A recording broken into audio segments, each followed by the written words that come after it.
Hello everyone, welcome to our YouTube channel humanities hunt. अगर आप लोग यहाँ पर नए हैं तो इस चैनल को लाइक कीजिए, शेयर कीजिए, सब्सक्राइब कीजिए और साथ ही साथ पढ़िए भी। तो पॉलिटिकल साइंस में हम लोगों ने बहुत सारे टॉपिक्स पढ़ लिए, जिसमें से लास्ट टॉपिक जो हम लोगों ने पढ़ा था वो था इलेक्शंस के बारे में। तो चलिए फिर इसी कड़ी में इसको कंटिन्यू करते हैं। और इलेक्शंस के बाद क्योंकि हमको बहुत ज़्यादा ज़रूरी हो जाता है गवर्नमेंट को पढ़ना, तो चलिए सबसे पहले पार्ट्स ऑफ गवर्नमेंट की शुरुआत करते हैं। अब पार्ट्स ऑफ गवर्नमेंट अगर हम पढ़ते हैं तो पार्ट्स ऑफ गवर्नमेंट में आपको भी पता है कि मेनली इसको 3 पार्ट्स में कैटेगराइज करते हैं, दैट इज लेजिस्लेटिव, एग्जीक्यूटिव और जुडिशियरी। लेजिस्लेटिव यानी कि विधायिका, एग्जीक्यूटिव यानी कि कार्यपालिका और जुडिशियरी यानी कि न्यायपालिका। तो अब इन तीनों ऑर्गन्स को पढ़ने के लिए सबसे पहले तो हम इन तीनों ऑर्गन्स को एक एक करके पढ़ेंगे अलग अलग वीडियोस में, और फिर ये जानेंगे कि हमारी गवर्नमेंट में इन तीनों को स्थान क्यों दिया गया है। आपको भी पता है कि हमारा जो सिस्टम है वो है पार्लियामेंट्री टाइप ऑफ गवर्नमेंट। अब जो पार्लियामेंट्री टाइप ऑफ गवर्नमेंट होता है, इसमें जो लेजिस्लेचर होता है उसके पास काफ़ी अथॉरिटीज़ होती हैं एग्जीक्यूटिव को कंट्रोल करने की। लेकिन ऐसा नहीं है कि सिर्फ लेजिस्लेटिव में ही सारी जो पावर्स हैं वो निहित होती हैं, जो बाकी 2 अंग हैं गवर्नमेंट के उनमें कोई पावर्स नहीं होती। होता क्या है एक्चुअल में कि ये जो तीनों ही पार्ट्स हैं ये तीनों ही म्यूचुअली इंटरडिपेंडेंट है, या फिर कह सकते हैं इंटरलिंक्ड है। ये तीनों एक दूसरे से जुड़े हुए हैं और इतना ही नहीं, साथ ही साथ एक दूसरे को कंट्रोल भी करते हैं। अब जैसे नाम से ही क्लियर है, सबसे पहले आप एक एक फंक्शन जानिए।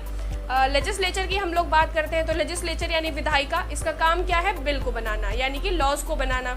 एग्जीक्यूटिव उसको एग्जीक्यूट यानी इम्प्लीमेंट करवाता है, और जुडिशियरी क्या करता है? उसको इंटरप्रेट करता है। इन केस जैसे अगर कोई लॉ सही तरीके से लागू नहीं हो रहा है तो उस कंडीशन में क्या करना है, ये सारे काम कौन करता है? तो जुडिशियरी करता है।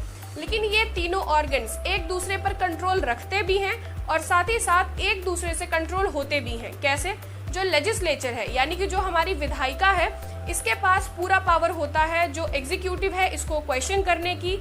इससे जैसे कह सकते हैं कि आप लोगों ने कई बार देखा भी होगा कि पार्लियामेंट में एडजर्नमेंट मोशन लगा देते हैं या फिर क्वेश्चन कर देते हैं, बहुत सारे क्वेश्चन करने का या एडजर्नमेंट मोशन का। यहाँ तक कि इतनी पावर होती है लेजिस्लेचर के पास कि अगर वो चाहे तो नो कॉन्फिडेंस मोशन भी लगा सकते हैं एग्जीक्यूटिव के ऊपर। अब एग्जीक्यूटिव क्या करता है? क्योंकि जो हमारा प्राइम मिनिस्टर है वो लोकसभा का भी हेड होता है और साथ ही साथ जो लोअर हाउस है यानी कि वही लोकसभा है, उसके जो मेजॉरिटी पार्टी है उसका भी वो हेड होता है।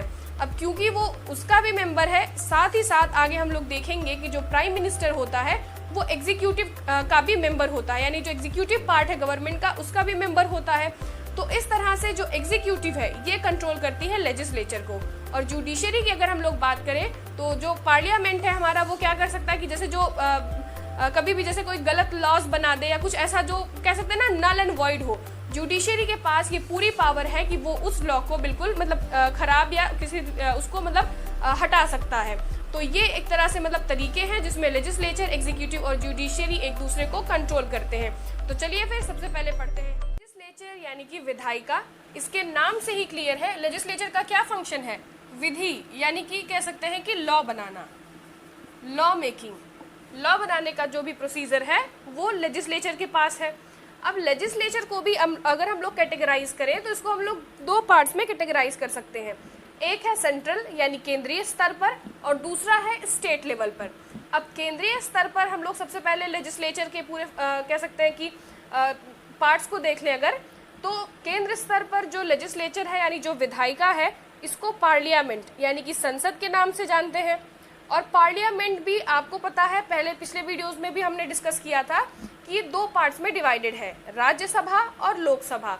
राज्यसभा यानी कि अपर हाउस और लोकसभा यानी कि लोअर हाउस। और एक चीज़ और, आर्टिकल 79 ऑफ द कॉन्स्टिट्यूशन, जब आप लोग आर्टिकल 79 के बारे में पढ़ेंगे तो उसमें ये मेंशन्ड है कि जो हमारा प्रेसिडेंट होता है वो पार्ट है पार्लियामेंट का, but he is neither the member of Rajya Sabha nor of Lok Sabha. यानी कि प्रेसिडेंट जो है पार्लियामेंट का हिस्सा है, लेकिन वो ना तो राज्यसभा का मेंबर है और ना ही वो हमारे लोकसभा का मेंबर है। फिर इसको हम लोग देखें, जो राज्यसभा और लोकसभा के जो मेंबर्स हैं इनको हम एमपी कहते हैं यानी कि मेंबर ऑफ पार्लियामेंट कहते हैं। और साथ ही साथ एक चीज़ और कि जैसे जो अभी आप लोग आगे पढ़ेंगे तो लिस्ट्स होती हैं, तो लिस्ट 3 तरह की होती हैं। एक होती है सेंट्रल लिस्ट, एक होती है स्टेट लिस्ट और एक होती है कंकरेंट लिस्ट। तो जो सेंट्रल लिस्ट होती है, तो सेंट्रल लिस्ट पे अगर लॉ बनाना है या किसी तरह का कानून बनाना है तो वो पार्लियामेंट, उस पर पार्लियामेंट काम करती है। या फिर अगर जो कंकरेंट लिस्ट है, कंकरेंट लिस्ट यानी कि समवर्ती सूची, तो समवर्ती सूची पर जो लॉज बनाने की या जो विधि बनाने का जो हक है वो दोनों ही लेजिस्लेचर्स को है, चाहे वो सेंट्रल हो चाहे वो स्टेट हो। लेकिन जो स्टेट लेजिस्लेचर है हमारा, स्टेट लेजिस्लेचर भी इस तरह से कुछ डिवाइडेड है। जो सबसे पहले स्टेट लेजिस्लेचर को जान जाए तो राज्य स्तर पर इसको विधानमंडल कहते हैं। अब विधानमंडल भी दो पार्ट्स में डिवाइडेड है। पहला है लेजिस्लेटिव असेंबली यानी कि विधान सभा, और दूसरा है लेजिस्लेटिव काउंसिल, लेजिस्लेटिव काउंसिल यानी कि विधान परिषद। तो जो जितने भी राज्य हैं उन सबों में देखिए एक चीज़ आप लोग नोट कर लीजिएगा कि हमारे भारत में जितने भी राज्य हैं उन सब में लेजिस्लेटिव असेंबली तो ज़रूर है, सब में जितने भी हैं, लेकिन लेजिस्लेटिव काउंसिल जो है वो सिर्फ 6 राज्यों में है, क्योंकि ऐसा कोई हार्ड एंड फास्ट रूल नहीं है कि दोनों ही हाउसेस जो हैं जैसे लेजिस्लेटिव असेंबली और लेजिस्लेटिव काउंसिल ये दोनों ही राज्यों में मौजूद हों। तो सिर्फ 6 राज्य ऐसे हैं जिसके पास लेजिस्लेटिव काउंसिल है। आप लोग चाहें तो इसको नोट भी कर सकते हैं, जैसे कि बिहार, महाराष्ट्र, कर्नाटका, आंध्र प्रदेश, तेलंगाना और उत्तर प्रदेश के पास दोनों हाउसेज हैं, और बाकी जो सारे राज्य हैं वो सब यूनिकैमरलिज्म है। अब यूनिकैमरलिज्म और बाईकैमरलिज्म का आप लोग फर्क जान लीजिए। तो यूनी मतलब कि सिर्फ एक हाउसेज हैं उनके पास, यूनी का मतलब ये कि सिंगुलर, तो सिर्फ एक हाउसेज है जिसमें सिर्फ मतलब जिन राज्यों में सिर्फ लेजिस्लेटिव असेंबली है उसको हम लोग उन राज्यों को यूनिकैमरलिज्म बोलते हैं। और जिन राज्यों के पास लेजिस्लेटिव असेंबली के साथ साथ लेजिस्लेटिव काउंसिल भी है उन राज्यों को हम लोग बाईकैमरलिज्म भी या बाईकैमरलिज्म उनको आप लोग कह सकते हैं। तो 6 राज्य जैसे कि मैंने बता ही दिया नाम, आप लोग चाहेंगे तो उसको नोट भी कर लें। और भारत में ही नहीं अन्य भी देशों में ऐसे सिस्टम है कि बहुत सारे देश यूनिकैमरलिज्म है यानी कि उनके पास सिर्फ एक हाउस है अपने लेजिस्लेचर का, और कुछ देश ऐसे भी हैं जो बाईकैमरलिज्म है। तो यूनिकैमरलिज्म का कुछ एग्जाम्पल है, जैसे अगर आप लोग नोट करना चाहेंगे तो फिर वो बांग्लादेश है, जैसे बांग्लादेश, चाइना, पुर्तगाल, तुर्की एक्सेट्रा। और अगर बाईकैमरलिज्म का एग्जाम्पल लेते हैं तो France, West Germany, Japan etcetera. तो ये कुछ चीज़ें हो गई थी लेजिस्लेचर के बेसिक्स के बारे में। अब देखिए जैसे यहाँ पर बहुत सारे पार्ट्स में ये डिवाइडेड है, जैसे कि राज्यसभा, लोकसभा, या फिर यहाँ पे लेजिस्लेटिव असेंबली, लेजिस्लेटिव काउंसिल। तो ये तो सिर्फ एक बेसिक है, लेकिन अगर इसके बारे में अच्छी तरीके से हम लोग पढ़ेंगे तो जब तक हम इन सब पे एक एक अलग अलग वीडियो ना बना लें, उन सबको अगर आप लोग ठीक तरीके से पढ़ेंगे उसके बाद ही हमारा लेजिस्लेचर जो है वो कंप्लीट होगा। एक चीज़ और, जो लेजिस्लेटिव असेंबली के मेंबर्स होते हैं उनको मेंबर ऑफ लेजिस्लेटिव असेंबली बोलते हैं, और जो लेजिस्लेटिव काउंसिल के मेंबर होते हैं उनको MLC यानी कि मेंबर ऑफ लेजिस्लेटिव काउंसिल बोलते हैं। तो ये कुछ चीज़ें हो गई थी जो बेसिक्स है मतलब लेजिस्लेचर के बारे में। इसके बाद अगर हम लोग बात करते हैं तो हम लोग लेजिस्लेचर के फंक्शंस की बात करते हैं। फंक्शन हमको वैसे भी पता है कि विधि बनाने का अधिकार है लेजिस्लेचर को, लेकिन अगर एक ब्रीफ इसका डिस्कशन हम लोग करें तो कुछ पॉइंट वाइज फंक्शंस हम लोग 1 बाय 1 करके डिस्कस कर लेते हैं। पहला है लॉ मेकिंग। कोई भी बिल हो, चाहे ऑर्डिनरी बिल हो चाहे मनी बिल हो, जो उसमें अमेंडमेंट की अगर कोई बात होती है या फिर कोई नया बिल प्रपोज ही करना है तो लेजिस्लेचर के पास ही ये राइट होता है, साथ ही साथ उसकी ही ये रिस्पॉन्सिबिलिटी है वो नया कोई बिल या नई कोई विधि का निर्माण करे। नेक्स्ट पॉइंट है हमारा कंट्रोल ओवर बजट। जो लेजिस्लेचर होता है इसका बजट पर इतना ज़्यादा कंट्रोल होता है कि बिना लेजिस्लेचर के परमिशन के जो एग्जीक्यूटिव बॉडी होती है गवर्नमेंट की, वो एक सिंगल पैसा भी खर्चा नहीं कर सकती। हाँ, वो बजट में कटौती कर सकते हैं, लेकिन बजट को अगर चाहे कि किसी तरह से बढ़ा दे तो बजट को इंक्रीज बिल्कुल नहीं कर सकते, और बजट की कटौती भी बिना लेजिस्लेचर के एक्सेंट के या फिर कह सकते हैं उनकी सहमति के बिना वो भी संभव नहीं है। नेक्स्ट पॉइंट है हमारा कंट्रोल ओवर एग्जीक्यूटिव।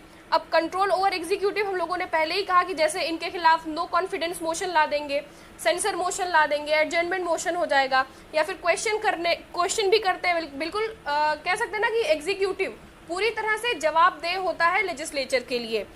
यहाँ तक कि अब नेक्स्ट पॉइंट हम लोग बात करें, अगर जुडिशियल की बात करते हैं तो जुडिशियल में भी लेजिस्लेचर का इतना कंट्रोल होता है कि जो लेजिस्लेचर है ये जजेस को भी हटा सकती है through the process of impeachment. अब इम्पीचमेंट क्या है वो हम लोग आगे पढ़ेंगे, लेकिन अभी के लिए आप लोग जान जाइए कि जो लेजिस्लेचर होती है उसके पास ये राइट है कि वो लोग जजेस को, अगर वो कुछ ऐसा काम कर रहे हैं, ये नहीं कि अपने मतलब पॉलिटिकल ड्रामा या पॉलिटिकल ईगो को सेटिस्फाई करने के लिए, लेकिन अगर कुछ ऐसा काम जजेस कर रहे हैं जो कि ठीक नहीं है तो वो जजेस को भी हटा सकते हैं। नेक्स्ट हम लोग अगर पॉइंट की बात करें तो वो है इलेक्टोरल। इलेक्टोरल का ये मतलब है कि जो लेजिस्लेचर होता है ये पार्टिसिपेट करता है इलेक्शन में, किसके, प्रेसिडेंट और वाइस प्रेसिडेंट। ये चीज़ आप लोग याद रखिएगा कि प्रेसिडेंट और वाइस प्रेसिडेंट के इलेक्शन में जो लेजिस्लेचर है ये पार्टिसिपेट करता है। प्रेसिडेंट के इलेक्शन में स्टेट लेजिस्लेचर भी पार्टिसिपेट करता है, लेकिन वाइस प्रेसिडेंट का जो इलेक्शन होता है उसमें सिर्फ पार्लियामेंट ही अपना मतलब उसका ही रोल होता है। नेक्स्ट हम बात करें अमेंडमेंट ऑफ कॉन्स्टिट्यूशन की।